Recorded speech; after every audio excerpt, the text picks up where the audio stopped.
no horizonte, nos teus recordos, no carácter, no que che gusta, na túa coraxe, no que vives, no futuro, no máis bonito, no que te enamora ou no que tes máis cerca, levas a miña marca.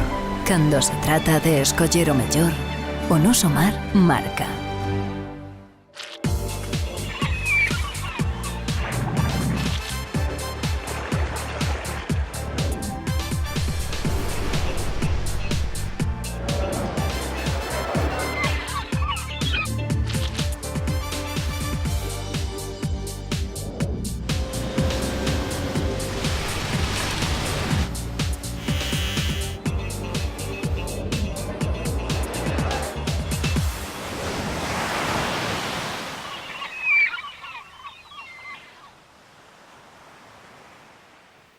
Dende hai tempo a Policía Local de Rianxo colabora coa Confraría de Pescadores e tamén coa Policía Autonómica, que é o Corpo de Seguridade do Estado que ten asignada esta competencia en todo o litoral galego nas vixilancias dos areais. Nas últimas semanas, os axentes rianxeiros víronse obrigados a aumentar a súa presenza nos areais, principalmente de noite, debido a un incremento do número de furtivos. Segundo o patrón maior de Rianxo, Miguel Ángel Iglesias, é necesario tomar medidas urxentes e verdadeiramente efectivas para loitar contra esta lacra, que está a acabar co pan de moitas familias que viven do marisqueo. Isto hai que tomar medidas, pero con urgencia ya, porque iso que falamos é que podían generar puestos de traballo tanto en vigilancia, porque o que nos están roubando pagaríamos con creces esa vigilancia de cara á Consellería, porque nós un porcentaje vai todo en un 7% que nos cobra, tanto na cofradía como que os impuestos que pagamos á Consellería, todo eso generaría puestos de traballo e pagaríamoslo nós mesmos, co que nos están roubando eles, como quen di. Pero, bueno, a ver, eso son cousas que teñen que valorar eles, nós intentaremos luchar para que eles o fagan, e aí estamos. Segundo el, ademais da vixilancia nas praias, habería que aumentar tamén os controis na cadea comercializadora e ir na procura daqueles que compran o marisco recollido de xeito ilegal. É que esas son as situacións a que máis hai que coller son os que compran, porque unha persona dunha casa comprará 1 kilo un día, non compra todos os días, e eles sacan 300, 400 kilos polo menos cada día. É un grupo, depois hai máis grupos, eles, eu penso que esta actuación que xa tuveron aí outro día en Carril xa se tiña que haber tomado moito antes, porque eu penso que xa se sabía quenes eran, porque xa levan máis tempo realizando este trato cos furtivos, e así como hai eles hai moitos máis, pero irán quedando pouco a pouco. E que a nos influyenos moito no precio, porque eses compradores ou esas fábricas mesmo, fábricas novas, depuradoras, que lle podan comprar a eses furtivos, xa non veñen á cofradía a comprar. Son menos compradores que veñen a unha lonja, e os outros xogan con esos que veñen á lonja. Ao haber menos competencia, deixan caer un pouco máis o precio, polo ben deles, mal polo noso. Pero hai que luchar contra eso. Non nos queda outra, intentar luchar contra eso, e depois ter que intentar gestionar un pouco mellor nós tamén os nosos recursos en conxunto a hora de vender.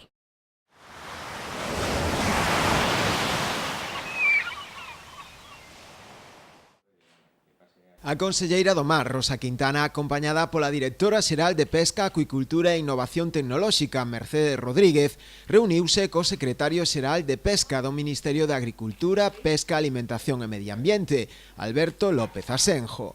A xuntanza, ademais de presentación, xa que este último ven de ser nomeado recentemente no cargo, serviu para analizar diversas melloras na xestión das cotas no marco do Plan de Xestión do Cantábrico Noroeste e acadar así o seu aproveitamento óptimo, a través de posibles acordos con outras comunidades autónomas, un aspecto que aplauden dende a Xunta.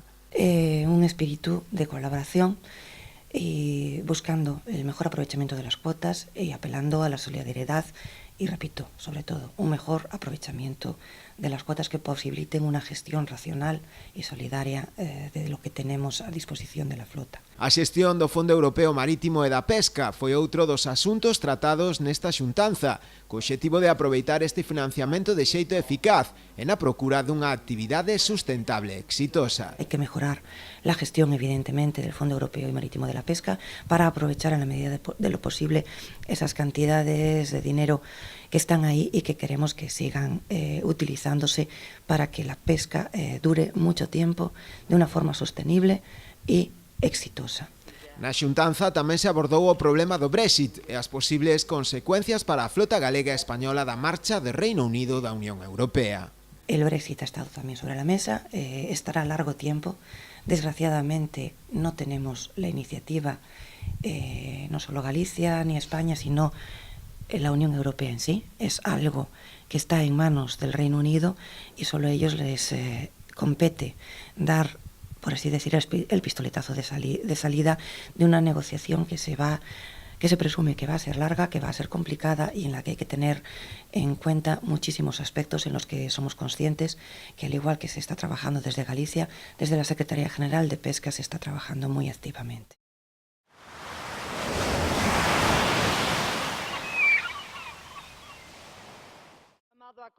A eurodeputada de Ague, Lidia Senra, levou esta semana ao Pleno do Parlamento Europeo os problemas do saneamento das rías galegas. Denunciou a situación de moitos mariscadores da ría de Pontevedra ou da ría de Murosnoia, que ven perigar os seus postos de traballo a consecuencia da contaminación das augas. Quero trazer hoxe aquí a situación das mariscadoras e dos mariscadores das rías galegas, que ven como os feches frecuentes das áreas onde traballan, a mortandade dos mariscos a causa da contaminación das aguas e dos fangos acumulados ameazan os seus empregos. As fontes de polución son diversas, a celulosa de Pontevedra, a mina de San Fins en Lousamen, mais tamén o mal funcionamento das depuradoras das aguas residuais ou que non se acometan os proxectos de limpeza e saneamento precisos. As rías do Burgo, de Ferrol, Noia ou Pontevedra son só algúns exemplos. Facemos un chamado á Comisión Europea para que obriguen as autoridades galegas e as do Estado español a pôr en marcha todas as medidas que foran precisas para atallar esta situación e acometer dunha vez por todas o saneamento e a rexeneración das rías galegas e para que as aguas residuais urbanas sexan debidamente recollidas e tratadas. Decir que a penalización económica non serve, é o pobo que paga, obriguen a facer o saneamento.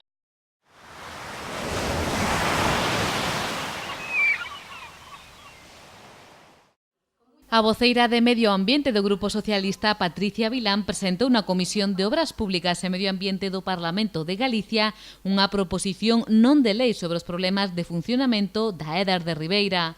O texto da iniciativa, que foi aprobada pola Cámara, insta a Xunta de Galicia a exixir ao Goberno do Estado que neste primeiro semestre de 2017 se tomen as medidas necesarias para rematar cos vertidos e o mal funcionamento dos tanques. A voceira socialista urxiu a conselleira de Medio Ambiente a cumprir coa súa palabra e visitar Ribeira para comprobar en primeira persoa o estado deplorable das instalacións. Pola súa banda, o voceiro popular de Medio Ambiente, Gonzalo Trenor, sinalou que a Xunta está vixiante para que a promotora tome as medidas necesarias para prestar un servizo correcto. O Grupo Popular reiterou que Augas de Galicia non recepcionará a Edar de Ribeira ata que se solucionen os problemas detectados na fase de probas.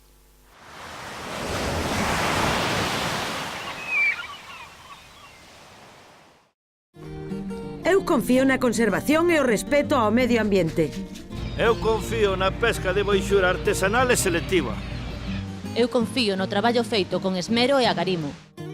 Eu confío no mellor sabor e na máxima frescura. Confía na calidade e busca este distintivo. Pesca de rías, de onde senón.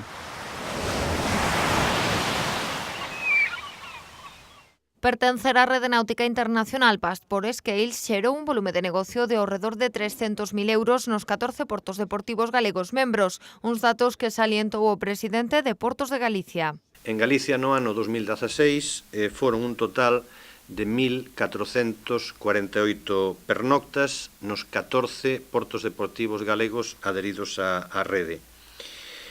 o volume de negocio que se xenera desde o punto de vista dos que non son ingresos propiamente portuarios e que teñen que ver co sector auxiliar, coa hostelería, coa restauración, con servicios, é de entre 200 e 500 euros por pernocta. Esta iniciativa inclúe as instalacións náuticas galegas nas rutas de navegación no arco atlántico que promove. Ademais, fomenta itinerarios entre as diferentes zonas e aporta facilidades e incentivos económicos para os navegantes. O principal reclamo que supón a rede é a gratuidade de parte das pernoctas que os usuarios realizan nos portos adheridos. A galega é a comunidade do norte de España con maior número de portos adheridos. Na ría de Muros, Noia, o Porto de Muros rexistrou 149 estancias vinculadas a esta rede, mentres que en Portosín acadáronse as 49. En Arousa, a Pobra e o Cabo de Cruz rexistraron 60 e 43 respectivamente. Tamén na ría de Pontevedra os datos foron positivos. Na ría de Pontevedra, en consecuencia, con esos tres peiraos, os dous do Concello de Sanxenxo e o de Combarro, en Pollo, son 135 pernoctas que, traducidos a volumen de negocio tomado, digamos, nesa horquilla que comentei, a parte mínima serían 27.000 euros no ano 16. O balance do 2016 realizouse nun encontro celebrado en Portosín. Nesta xuntanza, ademais de avaliar os datos, tamén se plantexou unha novidade, a posible creación dunha rede entre os portos galegos que se englobe dentro desta iniciativa europea. A imaxe e semexanza da rede europea, pero coa finalidade de que se poida potenciar desde esa rede galega, desde esa subrede, a rede europea, desde o punto de vista dos intercambios de embarcacións dentro das propias instalacións da nosa comunidade autónoma, potenciando, en consecuencia, as respectivas instalacións, facilitando a reserva de plazas. Esta participación na rede de Pastpores que Elsa, que se poderían engadir pronto ás dársenas de Sada e Vilanova, forma parte dos labores de promoción internacional da náutica galega que está a realizar a Xunta de Galicia nos últimos 5 anos.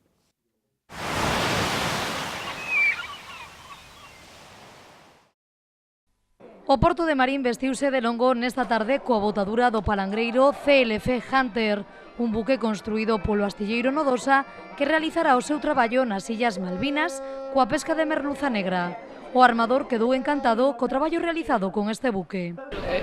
Queríamos algo muy particular y como no hemos construido barcos antes, queríamos trabajar con alguien que iba a entender bien lo que queríamos nosotros y trabajar muy cerca de nosotros. Y la primera reunión que tuvimos aquí con Daniel, José Ramón y Jorge Sánchez nos quedó muy contento que estudiaron muy bien nuestras especificaciones y pensamos, bueno, eso es la gente que queremos trabajar con ellos porque vamos a trabajar muy cerca, mucha colaboración y era así. Este buque pesqueiro palangreiro conta con 59,50 metros de eslora e está totalmente adaptado aos requerimentos e necesidades do armador. Entre as súas principais características está a refrigeración por CO2 co fin de conxelar máis rápido e unha temperatura máis baixa, e nesta tarde tamén quixeron destacar a propulsión diésel eléctrica que permite ao buque operar co mínimo de revolucións e que redunda no aforro de combustible, na eficiencia enerxética e evita ruidos fortes e vibracións. O conselleiro de Industria, presente tamén neste acto, dixo que con esta botadura o sector naval realizará a súa posta a punto no mercado. Nodosa está sabendo responder perfectamente a eses criterios, ademais diversificando o seu campo de actuación, neste caso con palangreiro, e que, como decía, confirma esa recuperación do sector naval. Nestes momentos en España temos o 40%, en Galicia, temos o 40% de todos os contratos que se están a desenvolver en España e, nese sentido, temos que seguir traballando nesa dirección. Nodosa é un hostaleiro que está apostando por dar respostas concretas aos seus clientes, pola innovación e, sobre todo, por cuidar a calidade e entregar os seus traballos en plazo. A empresa armadora deste buque creouse no ano 1994 e é a única titular durante os últimos 25 anos da cota de merluza negra nas Illas Malvinas, que representa alrededor do 5% da cota mundial.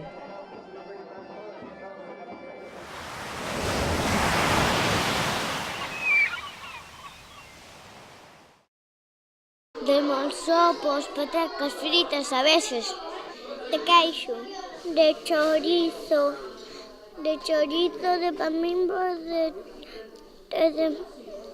salchichón, de pan normal. Estes son algúns dos almorzos habituais dos 74 nenos e nenas de infantil do Centro Rural Agrupado de Rianxo, pero hoxe na aula activa do municipio cambiaron o chourizo pola sardiña e o resultado foron estes almorzos saudables. E decidiu, entre outras cousas, polo peso que ten o sector conserveiro na localidade e na comarca en xeral, pois centralo no mundo das conservas, non? Entón, fixose esta actividade hoxe coas conservas, pero para facer un pouco fomento de hábitos saudables con consumo de produtos do mar, non? O sea, unha especie de almorzos saudables para que os nenos pois tamén se habitúen a comer certos produtos que ao mellor non son tan fáciles de que eles consuman. Isto é o que persegue esta actividade que hoxe realizaron estes alumnos rianxeiros en colaboración coa empresa local de conservas Cortizo. Primeiro foi a parte teórica. Mirade, David e Maixeu fomos un día a unha fábrica que era aquí en Rianxo. E cando chegamos dixeron, tedes que esperar un poquinho porque hai un camión aí na porta que quere descargar unhas cousas que trae. E cando o camión abreu as portas, de repente, pumba, todos esos peixes que son atúns. Das sardiñas, dos mexillóns tamén, era o bacalaro. O atún é así. Tan grande? Sí. E como fan para pasar dun peixe tan grande a esas latas tan pequeniñas? Pois o meten en un camión e despois o meten en unha máquina. Fainos na fábrica, traenos aquí para comer. O fai que non se caduque. Os pescan e despois os levan para a fábrica. E despois as cortan. Es meten na lata. Limpialos, escocen, asalos, e se envían ao camión. E despois se levan para o súper, e despois se compran, verdad? E tras a explicación teórica chegou a práctica, seguramente a parte que lle quedou máis clara a estes cativos. Penso que, contrariamente ao que podíamos pensar, a sardiña pois foi a que máis triunfou. Estábamos falando antes cas profes que seguramente o atún, que todo o mundo pensa en que conserva comen os nenos, atún, seguramente o asocian a algún plato xa máis cociñado, algún plato de comida, o mellor pois atún con pasta ou atún con tomate. A sardiña triunfou total. E de que colliches ti o bocata? De sardiñas. E por que elixiches a sardiña? Porque me gusta moito. Que máis había para elixir? Mexillón, por exemplo. De mexillón e atún. De sardiñas. Mira, estamos vendo que a sardiña é a gran triunfadora. Todo o mundo colle sardiña. Por que será? É porque está boa. Porque ten vitamina. A xornada de hoxe foi só a primeira das distintas actividades que conforman a programación do CRA de Rianxo, na que mestura diferentes aspectos de cultura científica, produtos do mar e hábitos de vida saudables. A seguinte será en marzo.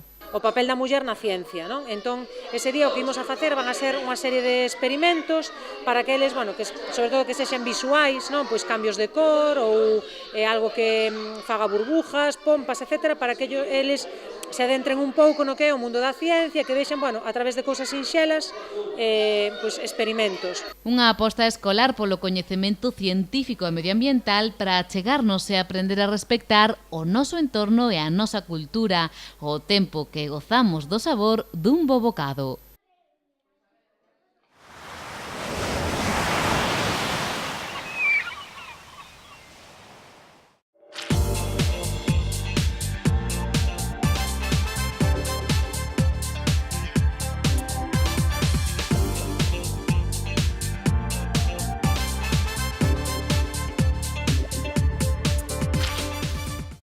No horizonte, nos teus recordos, no carácter, no que che gusta, na túa coraxe, no que vives, no futuro, no máis bonito, no que te enamora ou no que tes máis cerca, levas a miña marca. Cando se trata de escoller o mellor, o noso mar marca.